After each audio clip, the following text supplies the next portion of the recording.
Hi guys, ನಾ ಇವತ್ತು ಊರಿಗೆ ಹೋಗ್ತಾ ಇದ್ದೆ. ನಮ್ಮನೆ ನವರಾತ್ರಿ ಫಂಕ್ಷನ್ ಇತ್ತ, ಅದಕ್ಕೆ ಹೋಗ್ತಿದ್ದಿ. ಕಾಣಿ ಇದೇ ಸಾಯಿಬಾಬಾ ಟೆಂಪಲ್. ಇಲ್ಲೇ ನಾ ಬಸ್ ಹತ್ತೋದು. ಒಳ ಹೋಗಿ ಕೈ ಮುಕ್ಕಬಪ್ಪ ಅಂದ್ಕೊಂಡ. ಆವಾಗಲೇ ಲೇಟ್ ಆಯ್ತು, ಒಳ ಕಾತಿಲ್ಲ. ಇಲ್ಲಿಂದ ಕೈ ಮುಗಿತೆ. ಬಸ್ ಆಳೆ ಬಂದು ನಿಂತಿತ್ತು. ಸೀದಾ ಬಸ್ ಒಳಗೆ ಬಂದೆ. ಬಸ್ ಇವಾಗ ಎಷ್ಟು ಚೇಂಜ್ ಮಾಡಿದ್ದಾರೆ ನೋಡಿ. ಮುಂಚೆ ಬೇರೆ ಥರ ಇತ್ತು, ಇವಾಗ ಬೇರೆ ಥರ ಇತ್ತು.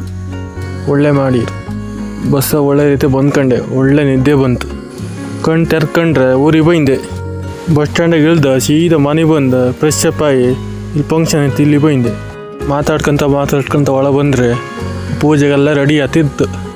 ಅತ್ತಿಗೆ ಎಲ್ಲ ಲೈಕ್ ಮಾಡಿ ರೆಡಿ ಮಾಡಿ ಕೊಡ್ತಾಯಿದ್ರು.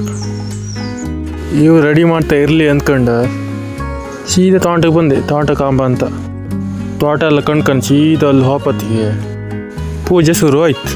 ಎಲ್ಲ ಪೂಜೆ ಕೂತೀರಿ. ನಾನು ಲೈಕ್ ಮಾಡಿ ಕೂತ್ಕೊಂಡು. ಎಲ್ಲರೂ ಲೈಕ್ ಮಾಡಿ ಪೂಜೆ ಮುಗಿಸ್ಕೊಂಡ ದೇವ್ರ ಪ್ರಸಾದ ತಕ್ಕಂತ ಆಯ್ತು. ಈಗ ಎಲ್ಲರಿಗೂ ದೇವ್ರ ಪ್ರಸಾದ ಕೊಟ್ಟು ನಾನು ಪ್ರಸಾದ ತಗೊಂಡು ಸೀದಾ ಮನೆಗೆ ಹೊರಟಿ.